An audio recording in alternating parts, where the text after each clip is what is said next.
Government U P സ്കൂളിൽ 2023-24 അധ്യയന വർഷത്തെ മികവാർന്ന പഠന പ്രവർത്തനങ്ങൾ കോർത്തിണക്കി പഠനോത്സവവും ഇംഗ്ലീഷ് ഫെസ്റ്റും നടത്തി. പഠനോത്സവം പന്തളം നഗരസഭാ കൌൺസിലർ കെ.വി. ശ്രീദേവി ഉദ്ഘാടനം ചെയ്തു. ഇംഗ്ലീഷ് ഫെസ്റ്റ് പന്തളം നഗരസഭാ കൌൺസിലർ സുനിത വേണു ഉദ്ഘാടനം ചെയ്തു. School management committee chairman K H. Shiju അധ്യക്ഷനായിരുന്നു.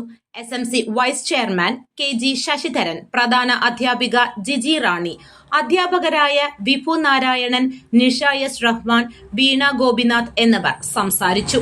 അധ്യാപകരായ ദിവ്യ എസ്, കൃതാംബിക, റഹ്മത്ത് നവാസ്, ലക്ഷ്മി ചന്ദ്രൻ, നിരൂപമ, ആശ, ബിന്ദു, സീമ, ആതിര, മഞ്ജു എന്നിവർ നേതൃത്വം നൽകി.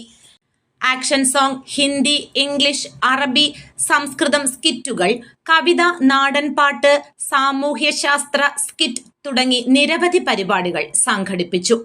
News desk, Adoor news. Life line heart institute, നാടിന് നല്ല ഹൃദയം.